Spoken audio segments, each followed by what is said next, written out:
everyone, Karchermakes here, and today we're going to talk about designing our own sock. Let's get into it.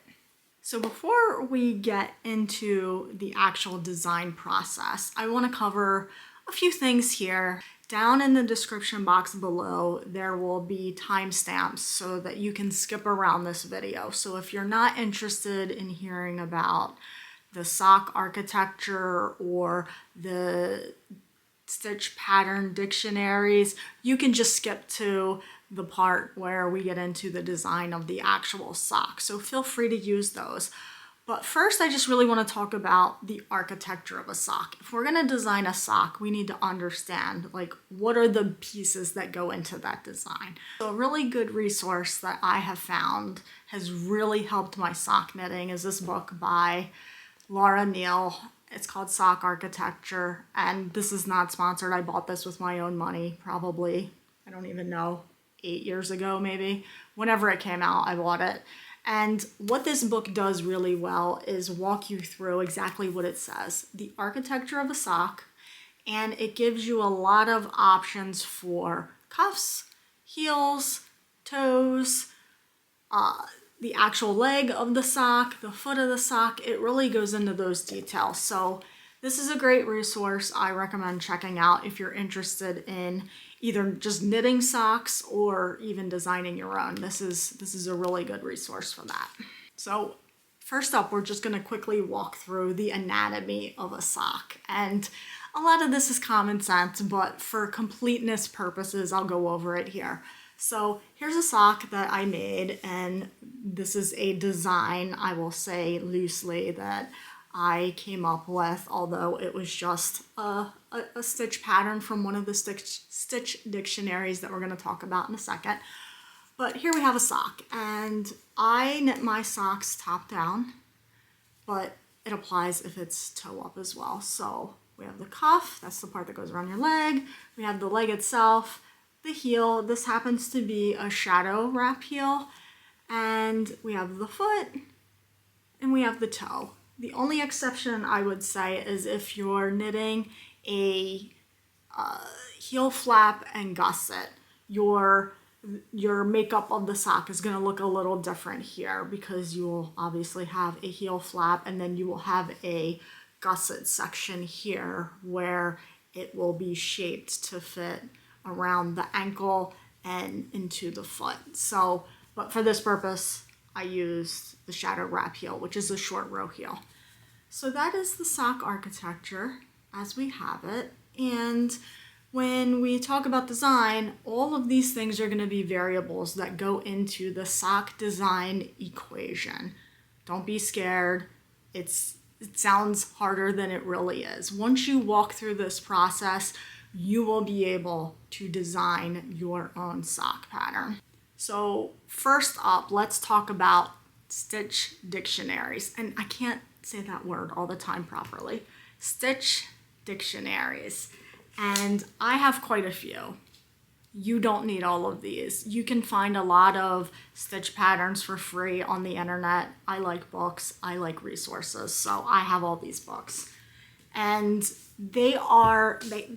there's varying levels of information depending upon the book that you get, and we're going to talk about that here. So first up, and I feel like this is the classic, maybe OG style of stitch dictionaries, but it's these two books by Barbara G. Walker, and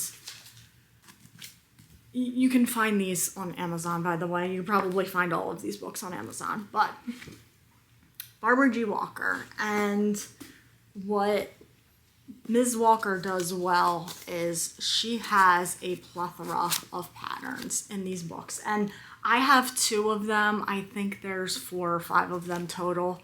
But these are just an insane amount of stitches in these books that can be inserted into any knitting pattern that you want to make. You can probably find in these books. So the way her books are set up is it's in black and white. She gives you a picture of what the design looks like knit up, and the pattern is written here in words. There's no charts. These books in particular, and a lot of the books, assume that you are knitting flat. And we're going to talk about that later in the design portion of this program, but they assume you're knitting flat. So you do have to do some conversions, and it's not scary. It's very simple. We're going to talk about it. We're going to get through it, but these have a lot of great patterns. There's texture patterns, there's lace patterns, there's slip stitch patterns, mosaic, cabling, twisted stitches. These really have it all. So if you really just want a basic stitch dictionary, I really recommend this. Okay, the next one that we're going to talk about is 750 knitting stitches. And this is actually one of the first stitch dictionaries that I bought, and you can see all of my post-it notes in there. Whenever I kind of go through a book and I see some patterns that intrigue me, I just mark it with a post-it note, and then one day I'll get back to it. Who knows when that day is going to be. But this book is a little different from the last two that I showed in that it actually shows you color pictures of what these patterns look like. Now, I will say some of the more basic texture stitches, like, I don't know, seed stitch, moss stitch, granite stitch, they're going to be repeated across probably all of these books or a large number of them, but they do have their own unique stitch patterns as well. So that's why I have obviously more than one book, because they have different things in each book. But this one also, again, assumes you're knitting flat, no charts, although I think in the back of this one maybe, yeah, when you get into the color work portion of this book, it does have charts, but for the most part, it's assuming you're knitting flat and it just has the written instructions. So another good basic stitch dictionary that I have is this one from Vogue. By Vogue Knitting, and this one is also in color. And what I like about this one, despite the fact that it's color pictures, which allows you to better see the stitch pattern, is that it also has the pattern charted, and this is going to save you steps later in the design process. And again, when we get to that, if you want to skip ahead, you'll understand why it's lovely that they include these charts. But we are going to learn those skills. So if you do have a stitch dictionary like the earlier ones I showed, you can do the chart yourself. You will have the skills to do that. So this is another good one, a lot of basic stitches, and we have the added bonus of the charts. So another good basic book is the Knitting All Around Stitch Dictionary. This one happens to be by Wendy Bernard. I think she has more than one. I'm pretty sure I just have this one. So what I like about this book is that not only is there a chart, we just talked about that, love the chart, but they also include the written instructions for if you're knitting bottom up or top down on patterns like this, which is directional, right? I mean, if you wanted this to be in this direction, this is a very directional pattern. It has one way that goes up. Now, could you knit this upside down and it would probably be okay? Sure, but it's tended to look like this. So when you're knitting bottom up versus top down, that's gonna make a difference in where you start your rows for the pattern. So I like that it includes both top down and bottom up directions, especially when we talk about sock design, because if you were a toe up sock designer, they already do that for you. They do the conversion for you here. And then also what I like about this book is that they also include in the round directions as well. Now, I would also argue, well, there's a chart, so just read the chart. But I also understand that not a lot of people are great at reading knitting charts, so they do give you the top down in the round directions. So they're doing the conversion for you. Again, makes it very simple, but we're gonna talk about how to do those conversions ourselves later. Okay, we have two more. So if you want more, I'll say complex stitches for whatever it is that you're designing, whether it's a sock or something else. I have a couple stitch dictionaries that are more sort of intricate and detailed patterns that maybe some of these other books they just don't cover. So the first one is Norgon's Twisted Stitch Sourcebook, and all this is twisted stitches, and twisted stitches are exactly what they sound like. You're twisting the stitch. So there's a lot of cabling, there's a lot of mock cabling, a lot of twists, a lot of traveling stitches, and kind of like this, similarly to the earlier ones, some of the patterns, I don't know if they chart all the patterns in this book, but it's also assuming that you are knitting flat. But in a lot of cases, if not all, she does give you the charts. So that's handy to have if you're interested in, again, cabling, traveling stitches, that sort of look. So this is a really good one. Okay, this is the last book, and then we're done with the book portion. This book has the most beautiful stitches I've ever seen, and it's a Japanese knitting stitch Bible. So again, with some other ones, it assumes you're knitting flat, but what is interesting about this book is that there's no words. So for those of you that I just mentioned who aren't really into reading knitting charts, or you struggle with that, this is not the book for you, because it is just charts. They show you what it looks like knitted up, and then there's the chart for it. Now, when we talk about sock knitting, again, because it's a chart, all the work is done.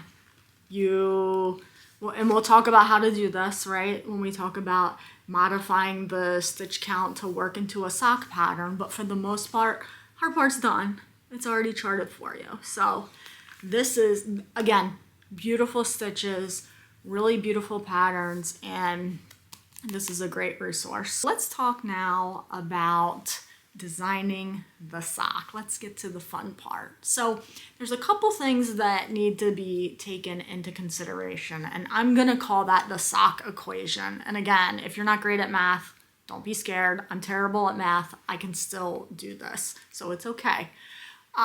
First thing is stitch count. Probably the most important variable of this whole thing, besides, what weight of yarn you're using.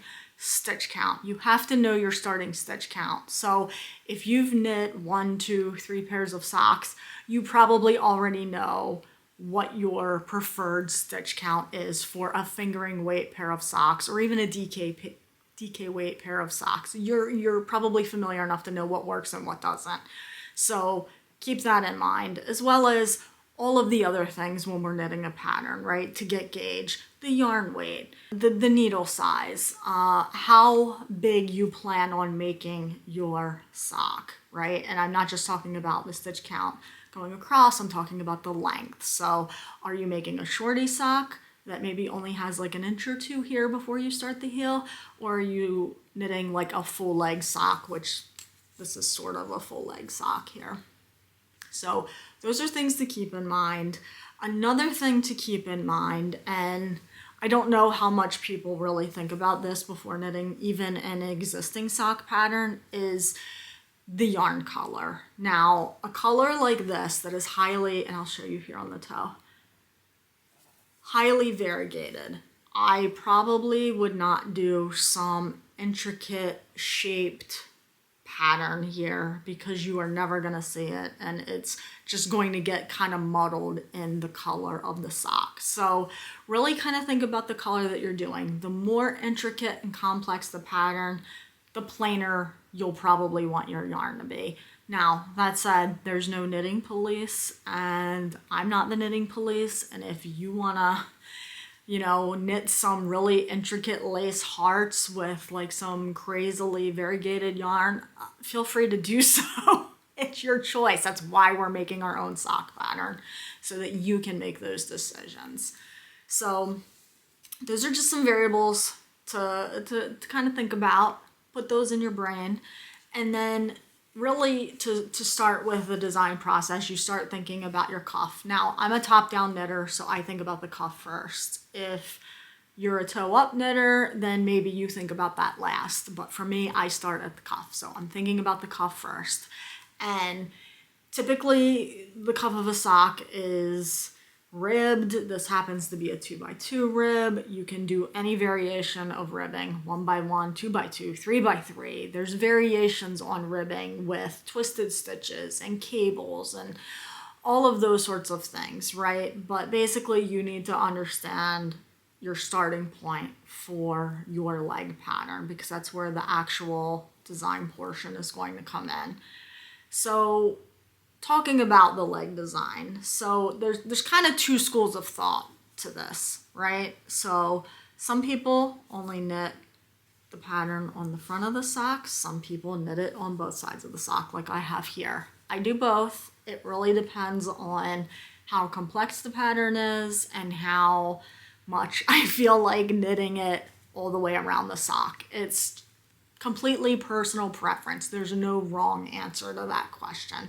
But as we're making the design and we're talking about the stitch count, we really need to understand what stitches are going to be in play for the pattern that we pick. So know that as well. Million things you can do with a sock design. Again, just kind of like the cuff, right? You can do ribbed, you can do a texture, you can do cables, you can do lace. You can do a mixture of all of those things. You can have some lace portions, some cable portions, some texture portions, and just really, go all out. It's all in what you want. This is your design. It's what you want to make it. So like I mentioned before, this is a shadow wrap heel. It's a short row heel.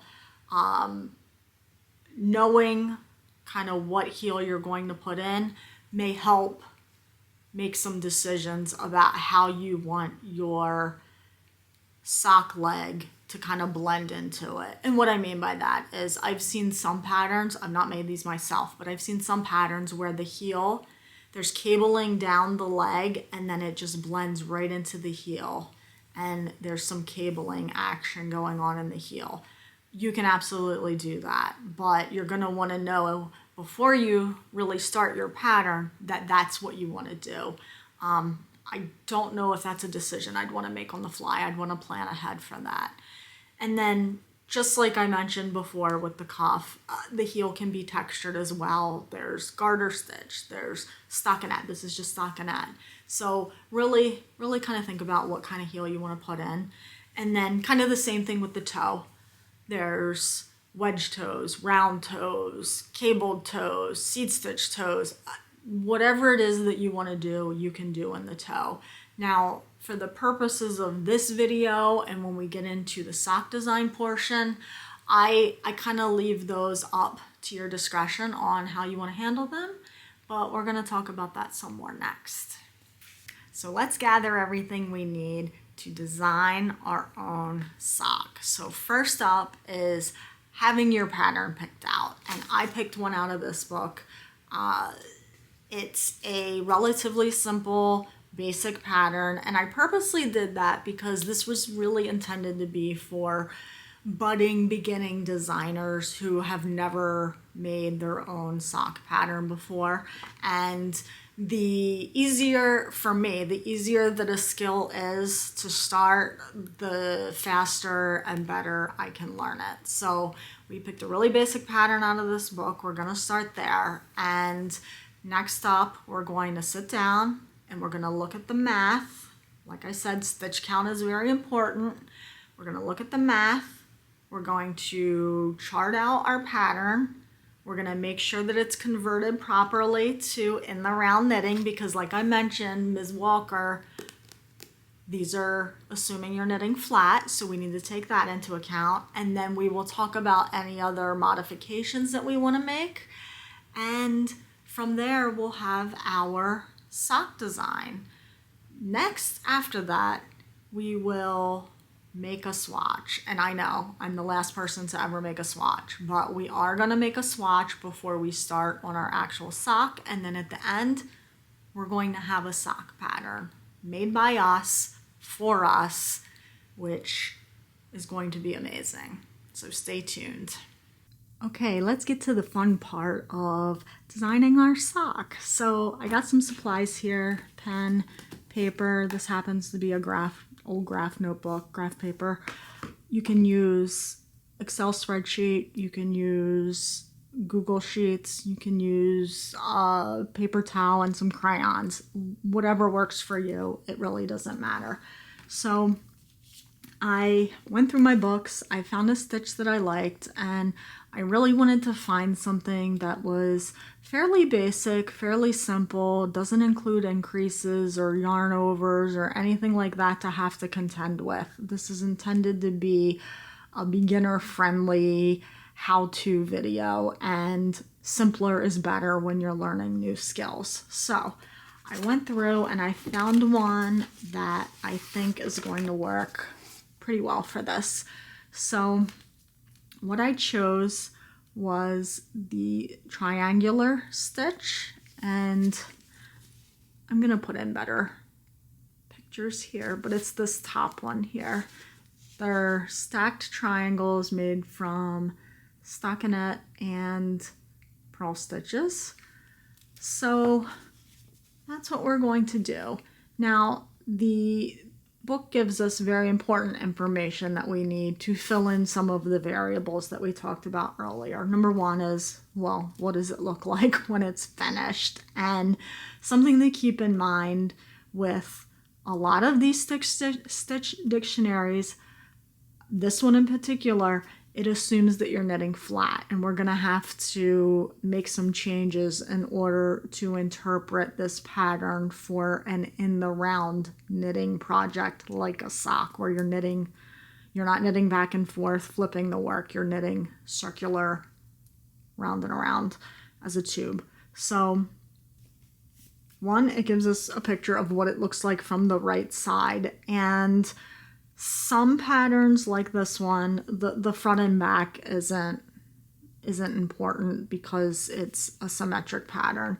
Other ones are more important, and where it is important to know front versus back, it will actually call out, like in this example here, that row 1 is a wrong side row, so you can assume that all the odd numbered rows are wrong side rows. This one, it doesn't matter. That's one less variable that we need to deal with here. So this one happens to be a multiple of 7, and they will almost always tell you what the stitch multiple is. And basically what that means is how many stitches does it take to make one unit of this design. And in this particular case, that little square with those 2 triangles in it is 1 unit. So that takes 7 stitches, and it takes 6 rows. Now, here's the most important thing to know about creating a sock out of this pattern. You cannot read this verbatim. It will not work. And the reason why it doesn't work, if you just read this verbatim and start knitting your sock, is because, again, this is intended for flat knitting. So what we're going to need to do is first, we need to determine which rows are going to be our wrong side rows, because it doesn't tell us. And because it doesn't tell us, we'll just arbitrarily pick. So I'm just going to call row 1 the right side row. When converting this to an in the round pattern, we're going to have to reverse our wrong side rows. So what does that mean? And I can show you that visually in a way that makes maybe a little bit more sense. And this is where charting your patterns is a good skill to have, because you can then visually see what will happen when you take this flat written pattern and make it into an in the round pattern. So I went ahead and I charted this pattern out, and the first thing it tells us to do is row 1, purl 6, knit 1. So we start charts at the bottom right hand side. Purl 6, knit 1. And in this case, my legend is up here. A dot is a purl, A hash is a knit for front side rows, right side rows. That's going to be important in a second. So purl 6, knit 1. Makes sense. Row 2 says purl 2, knit 5. Now, again, if I'm knitting in the round, I'm back over here. I'm on this side of the chart. When knitting in the round, you always follow charts from the right side.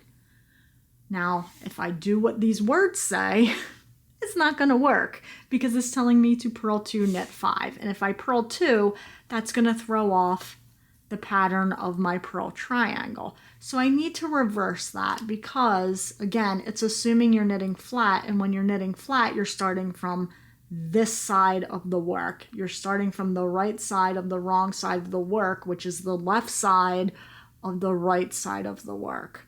Hopefully that makes sense. So when it tells us to purl 2, knit 5, what I actually need to do is completely do the inverse of that. I need to purl 5 and knit 2. So then with row 3, we're back to normal. We're back on our right side. We love the right side. It's easy, it's simple. It's telling us to purl 4 and knit 3. So purl 4, knit 3. Now the next one, we're back on a wrong side row. So it tells us to also purl 4, knit 3, which sounds repetitive. We just did that. I don't want to do it again. Well, we're not going to do it again because we're going to inverse that completely. So instead of purl 4, knit 3, we're going to purl 3, knit 4. Just do the inverse. Just reverse it. I could start singing a song right now, a Missy Elliott song, but I won't. I'll spare you the details of that. So going up to row 5, again, the pattern says purl 2, knit 5. We're on the right side. So yeah, we can do that. Purl 2, knit 5. And then for row 6, purl 6, knit 1. We're back on a wrong side row, so we need to inverse that. So it's actually purl 1, knit 6. So hopefully that helps you understand this pattern as it's written in the book, that you can't just follow those words verbatim when you're doing an in the round project like a sock. You need to really sit down and think about how are these stitches lining up with the fronts and the backs to then make it work for a sock. And like I said, charting it out, easiest way to do that. Only takes a couple minutes. It's simple and it's easy. Now that we've kind of gone through that, so we have our chart, but because I am picky, is that the right word? Picky maybe? I'm going to make some modifications here, and I'm going to rechart this pattern with some slight modifications. So number 1 is this shows it with 7 stitch repeat. So again, this is the unit. These 7 stitches make 1 unit of the design. And because I have 64 stitches, 32 on the front that I'll be contending with, the back side of the sock is just going to be stockinette. But for the front, 32 is not evenly divisible by 7. So I'm going to turn this into an 8 stitch pattern repeat, and then it's divisible into 32 4 times. Nice, simple, even. There's no fractions, and it simplifies the pattern. Now, in order to do that, we need to take a look at what's going on here. So we're starting off on a purl row. We're ending with 1 knit stitch, and then we end on basically a knit row with 1 purl stitch. Now, so I am doing, and I'm going to use this sock as an example. I usually do 2x2 rib on my sock. Now, if I start with those 6 purls, it's going to, you can see it in this picture. It has this line of stitches that are always knit on every row. See the line that kind of is the breaker between the sections of triangles? I want that line to line up with the knit stitch. Oh, let's get it in here. The knit stitch of the cuff. So the second modification that I'm doing, in addition to adding an 8th stitch to this, is I'm going to start with knits instead of purls, so that when I start my cuff is going to be knit, purl, knit, purl. That's the phantom 8th stitch. So now if I start with knits here, this knit row right here, this knit row nicely lines up with that row of knits and the cuffs. Completely picky, completely like unnecessary. You don't need to do that. It's just how I want my sock to look. And that's the beauty of being able to design your own socks, right? You can make them look however you want. And if you want to be picky and line up your stitches with your cuff, you can absolutely do that. Okay, so I've now redrawn my chart. I've added the 8th stitch here, and basically what that does is, because of how the triangle is formed, it creates a 7th row in our row repeats, which again, it's a sock, it's fine. So it does elongate our pattern by 1 row. Now, in the picture, in the book, you can see that they're just kind of stacked on top of one another vertically, which is great. I mean, that's a nice pattern. It looks nice. But again, I'm picky. It's my sock. I do what I want. I'm going to inverse every other triangle. And that sounds really fancy and difficult, but it's not. All we're going to do, turn this into now a 14 row repeat, where I repeat not just this, but the inverse of this. So let me chart that out and I'll be right back. Okay, here we go. So all I did was, where we started row 1 with the 7 knit stitches and 1 purl, I then started row 8 with 1 purl and 7 knit stitches. And what that does is it inverts the purl side of the triangle to the top right, where it was on the top left before. And look, you could get super complicated with this. For the purposes of this, I'm not going to. I'm keeping this quite simple, but you can really use just knits and purls and kind of create these little, almost like ASCII graphics, if you think about it. It's really binary. It's on and off, knits and purls, and you can get really, really sort of complex and fancy with it. But we're just going to do that, and I think that'll look fun in our sock. So now that we have our pattern done, I am going to knit a swatch, and I will be the first to admit that I'm not a swatcher. Usually, I am not a swatcher. Very rarely do I ever swatch. But with something like this, where you can't really tell the scale of the stitch pattern in the book's picture very well, I do like to actually work that out and see how it looks before I commit to doing an entire sock in it. But what I like to do, though, is create a little mini sock that is half the size of a real sock. So again, in my real sock, it's 64 stitches around. In my swatch sample sock, it's only 32. And yes, that decreases the number of segments of the stitch pattern, but it does give you a sense of the scale and what it's going to look like in the actual sock. Now, this is not my final colorway that I'm going to be using for these socks. This is just some leftover that I dyed. This is just some leftover that I had laying around. So let's do that. I will be back with my little baby swatch. Okay, here we are with my little baby swatch. And again, it's 32 stitches around, which is half the size of my normal sock. I do 64 stitches around normally. And with an 8-stitch repeat, it repeated twice on the front. The back is just stockinette. I will be doing that in the real sock as well.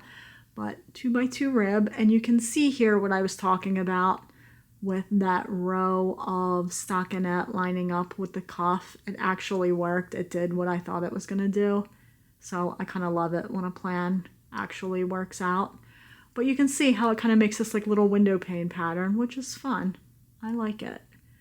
So now that this is done, I feel like I'm ready to move forward with actually making a real full sock with this, with my intended yarn. And just as a reminder, if you didn't see my last video, I will be making this sock out of Rising Tide Fiber Company. This colorway is called Raven's Flock. We are a Raven's household.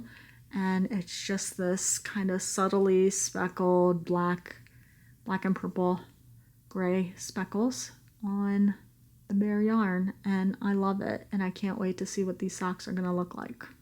Okay, here we are with the start of our sock. And I think this is enough to give you an idea of how we translated the pattern from the Stitch Dictionary into this sock. And I'll try to do like a picture side by side of them, but you can see here how those triangles are working up, and they do, you'll notice that they do get a little maybe lost in the more speckly sections, but for all intents and purposes, I think that's okay. I'm not too worried about that. But here we are with our sock that we just sat here and designed all by ourselves. So hopefully if you worked along with me, you learned something, and you now have the information that you need to take any Stitch Dictionary and create a sock. Now I will say that this also works for other in the round patterns, infinity scarves, hats, anything that is knit like a tube. You can certainly follow the same thing. Again, the important kind of piece is to know what is your base stitch count. In this case, it's 64. What is the stitch count of the actual pattern? In this case, it was 7 that we modified to 8. And then what is the total rows that your each segment stitch pattern requires? And in this case, that increased to 7 when we changed the stitch count to 8. So if you have those variables to plug in, I mean, the opportunities are endless here. And this again is a basic version of this, but you can certainly take this idea and then take multiple stitches and put them together in one sock. So maybe, you know, you like these triangles and you want those to be centered on the front, but then maybe you want some cables down the side. You can absolutely do that. You have the skill and the information that you now need. Stitch count, weight of yarn, size of needles, how many repeats, and then, you know, just remembering to inverse the wrong side rows when you're converting a pattern from flat knitting to in the round. And there you have it. Design your own sock. So hopefully you found this helpful, and I just want to take a second to recap everything we just learned. So first thing was picking the stitch pattern. Second thing was understanding how to convert that pattern. If it's intended to be knit flat, we need to convert that to in the round. So we did that, we charted it, we made a swatch, and then we started our actual sock. And I have swatch here. There's our tiny little swatch. And then our actual sock, which I think looks super fun. I'm hoping you found this how to knit your own sock tutorial helpful. And if you like what you see, give it a like, subscribe for more, and until next time, happy making.